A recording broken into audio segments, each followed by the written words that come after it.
Okay, guys, today we are talking about teaching strategies, specifically to those who struggle with behavior disorders, and we're going to relate that to content area, vocabulary, and my content area is math, so we're going to be focusing a little bit on that. Behavior disorders and language development. So I've done a lot of research, and there's been a lot of studies that students with behavior disorders are at a higher risk for struggling in language development, and then vice versa. So students who struggle in language development are at a greater risk for behavior disorders. So they go completely hand in hand, and so when we're focusing on one, we can't forget the other part or the other component. According to these researchers, they did a study in 2014, the lack of vocabulary in the students causes them to get frustrated because they can't communicate, they can't say what they want to because they don't have those vocabulary terms or necessarily that language that they need, and so they get frustrated, and then they can't also understand what's being taught. So again, they'll get frustrated with communication, or they'll get frustrated because they don't understand what's being taught.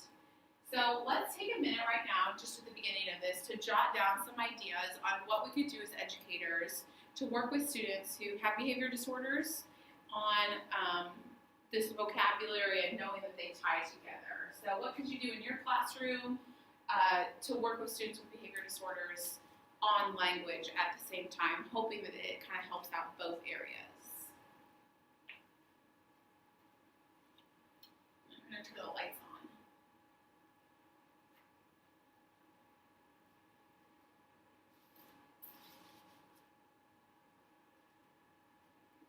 Okay, so I'm not going to actually wait a minute just because this is a presentation, but hopefully you were able to jot some ideas down or at least think through some ideas about what you could do in your own classroom. Lowry, which is one of the researchers, suggested observing the child, so becoming a detective. So when do they get frustrated? What is it that sets them off? Different things like that. So just kind of being on the lookout. That way you can kind of help figure out what causes those and then hopefully figure out a solution. The next one was to model self-regulation yourself. So this is a great thing to do because you're going to be able to model this for them.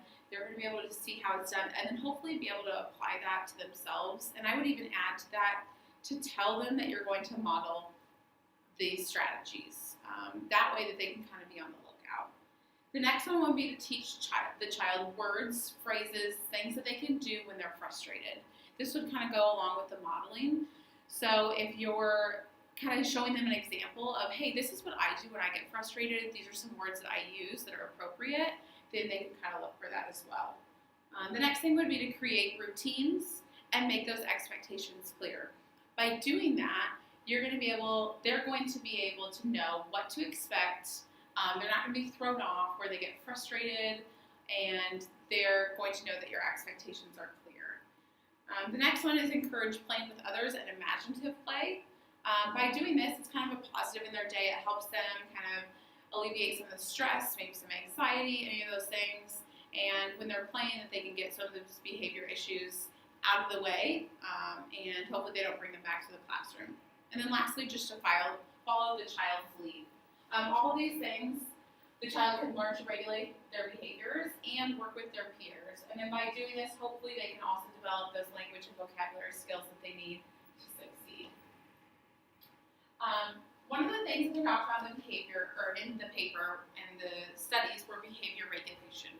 Behavior regulation is very similar to self-regulation, and that's using that self-control to behave appropriately. Control our impulses, manage our emotions and behaviors in a way that's socially acceptable, and then as well as deal with things that cause us stress. So this might seem like a simple task to us as adults, but we did learn that at some point. So we either watched someone who exploded and we knew that we shouldn't act that way because it was awkward maybe in social settings, or maybe we did it ourselves one time and we learned from our mistakes. Maybe someone like our parents taught that specifically to us, but not all of these kiddos have people in their life to do that, or perhaps they just haven't learned that quite yet. The biggest thing I would say is being able to manage their behaviors and emotions in a socially acceptable way. That's a really big thing that they can work on. So children with big vocabularies will develop good behavior regulation skills, which is kind had a big vocabulary, they're more likely to develop behavior regulation skills. And it also shows that preschool children with strong behavior regulation are stronger in math, literacy, and vocabulary. So again, it's just all tied together, and so we need to be working on all of these things to fix maybe one problem. Researchers found a strong association in children's behavior regulation and vocabulary gains, and so specifically in their research, for every unit increase above the mean in measures of behavior regulation, a child gained 0.5 more raw score points in vocabulary. So it was very significant, and it went kind of in a positive correlation. As one went up, the other went up. And so I thought that was very interesting. Children with a strong sense of self-regulation can pay attention better and are more attentive during speech therapy. So if they have self-regulation skills, they're able to apply, oh, I need to pay attention here, or oh, what did that person just say? Maybe they need to re-ask that question. So they're really good at that self-regulation, then leading to their being more attentive. So this is something that we can work with, again, specifically pointing out to that student who's struggling, to remind them to pay attention or things like that. If a toddler has delays in their speech, they're at a higher risk for behavior issues in kindergarten. And again, that makes sense. They're not able to communicate how they want to or appropriately, and therefore leading to behavior issues. They're struggling to express themselves using language, and so they may use their emotions instead. So again, just teaching words that they can use, phrases they can use, maybe a coping skill or a coping mechanism that they can use is appropriate. Behavior regulation is also tied to the cognitive process of focusing and attention, so specifically ignoring distractions, and then this allows them to focus on what's important in social and academic tasks. So if they're struggling, maybe that they don't know how to ignore those distractions, maybe their peers talking, etc. A person with a behavior disorder is more likely to pay attention to those, and then therefore not getting that literacy that they're getting in school because they're not paying attention. Behavior disorders and problem solving. So this is where I'm specifically applying this to math and how the content area vocabulary, which would be in math, relates to behavior disorder and how we can help that. So there is a study saying that students with behavior disorders and learning disabilities are typically poor problem solvers, and a lot of times that's just because they don't know how and no one's ever specifically taught that to them. So we need to be really intentional about teaching problem solving, and there's a specific method called Solve It, or a specific strategy called Solve It. So what I'm going to do today is tell you a little bit about Solve It and then model that for you. I won't have time in the 20 minutes to model the entire thing, but you can kind of get the idea. So Solve It was researched and it helps the teachers understand a specific process and strategies needed, and then how they can apply that to their classroom, and so that their students can become more successful problem solvers. This included detailed instruction, scripted lessons, class charts, student cue cards, and then practice problems. The students with a behavior disorder benefited just as much as the other students, proving that this would be a great tool for both, but really a great tool for low achieving learning disability or behavior disorder students, specifically for them. They pointed out how necessary it is for teachers to explicitly teach this, kind of what I just said. A lot of times we kind of rush through that section, and it needs to be very explicit instruction. It emphasizes teaching the students the process and strategies needed to represent math problems.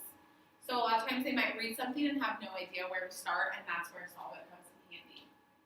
So I'm going to model this really quick right now for you. Like I said, I probably won't have time to get through the whole thing, but you can see the rest of the script. There's a script in your handout. So this problem right here says, this is a math word problem. The school that Stefan goes to is selling tickets to a choral performance. On the first day of ticket sales, the school sold 3 senior citizen tickets and 1 child ticket, and they made a total of $38. The school took in $52 on the second day, and on the second day they sold 3 senior citizen tickets and 2 child tickets. So we're supposed to find the price of the senior citizen ticket and the price of the child ticket. So the first thing that I would say to myself, this is a say, ask, check is I read the problem, did I really understand it? And so I'm going to say that to myself. I will read the problem, and then I will reread it if I don't know what to do. Now that I've read it, I need to go back and reread what the actual question is, so I know what I'm looking for. So I'm going to go back and reread, find the price of the senior citizen ticket and the price of the child ticket. So now I'm going to ask myself, do I fully understand it? And yes, I do now. And then I'm going to check, I understand the problem, and now I can move forward. Step number 2 is to paraphrase the problem. So I'm going to say to myself, I will highlight key words and phrases that relate to the problem question.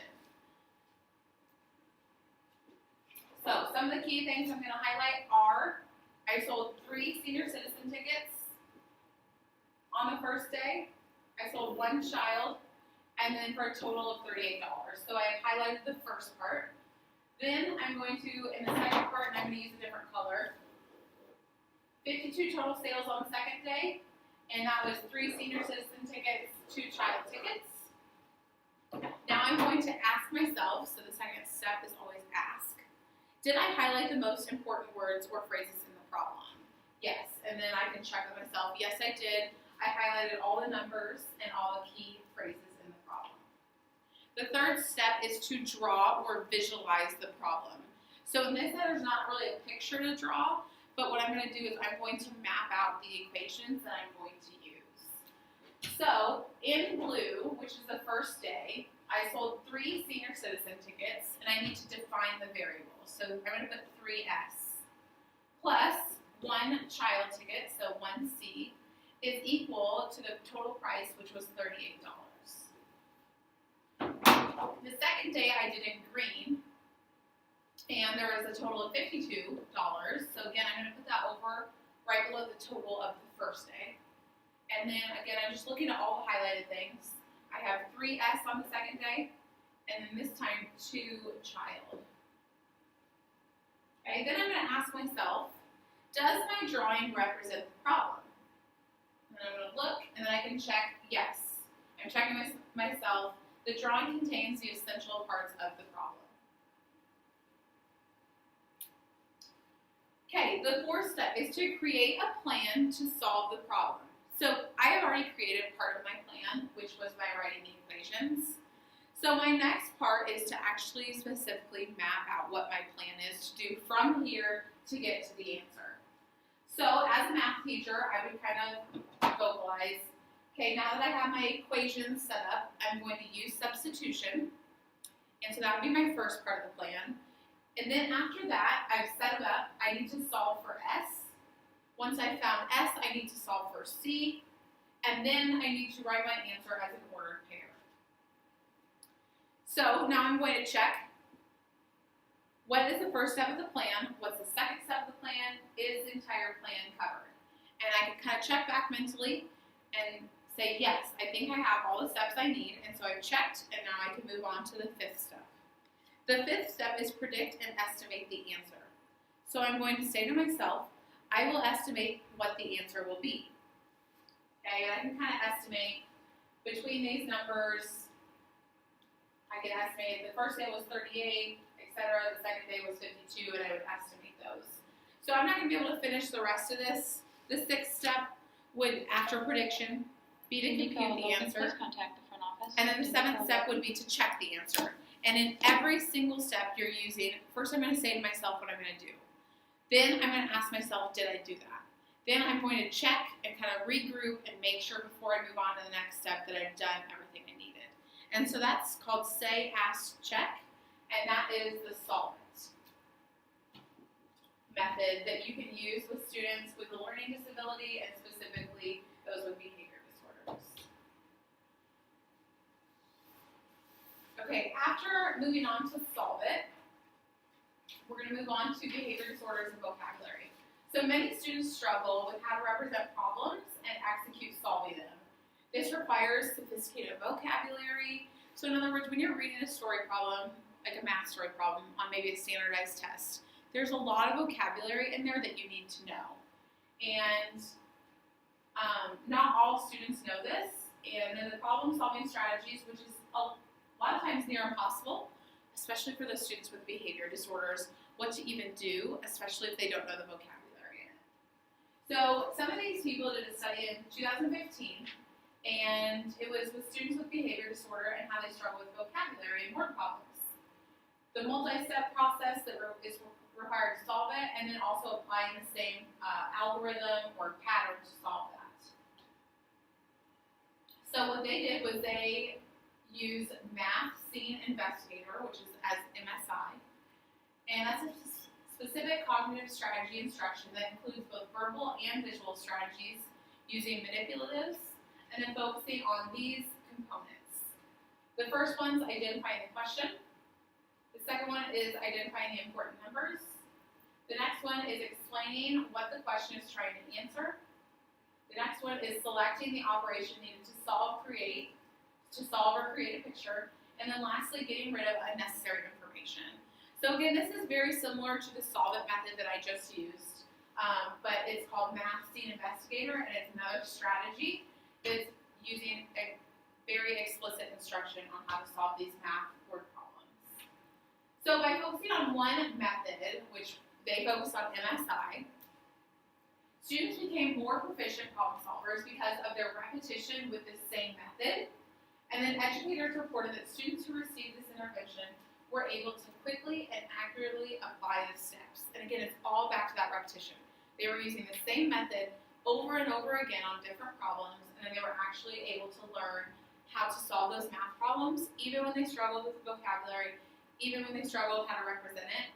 By having this strategy, they were able to know exactly what to do and then solve those problems faster than their peers if they were using this. The next strategy is early numeracy, and language proficiency is a prerequisite success in early math skills because it's building upon vocabulary and the curriculum that relies on it. And so if those students are struggling with their language, they're going to struggle in math. It's kind of inevitable. Or really that applies to any content area. If they struggle with vocabulary or they don't have a good vocabulary base, they're going to struggle in their content because they don't even know the words that the teacher is saying during the lesson. Therefore, they won't understand the lesson. Early numeracy teaches early development numeracy skills to elementary students with developmental disabilities, such as a behavior disorder. Its primary objective is to lay the foundation for math by emphasizing number sense and teaching sets, pattern, comparing, and measuring. Children with a language deficiency receiving remedial numeracy education performed better on early numeracy skills than the ones that just received regular curriculum. So by focusing on those four things I had just listed, they're already doing better.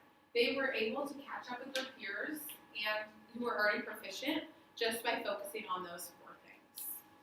So overall, coming to a conclusion, and I know I kind of had to rush through that just based off the time, but our conclusion is saying if students are having problems with behaviors, it's essential to kind of keep in mind, look back at their language skills, back at their vocabulary base, and maybe you can kind of tie the two together because the correlation is so high. Students who cannot communicate appropriately due to lack of language are going to act out in inappropriate ways. So if you're focusing so much on trying to teach their behavior, you're missing the language part, then they're not going to necessarily get better. So if you focus on the language part, then you can teach them skills with language, such as how to communicate appropriately, how to express themselves appropriately in different situations that would be acceptable in a social setting. Teaching them behavior regulation will not only improve their behavior, but it will also give them the ability to stay more focused during school and increase their literacy. So even though behavior and vocabulary are tied together, then that also ties into their attention span and being able to focus and ignore those distractions. Specifically, we talked about math because that's my content area, and how it's important to spend quality time teaching a certain strategy, which we used MSI or Solve It, which was the one that I modeled. By doing that, when they come to a word problem or when they're in a standardized test, they will have a strategy they can implement, and by doing that and having lots of practice with that, then maybe they won't get so frustrated and then they won't have behavior issues. Overall, it's just about being aware that language and behavior are so tied together, and it's crucial to focus on both and not leave one part out in order to help them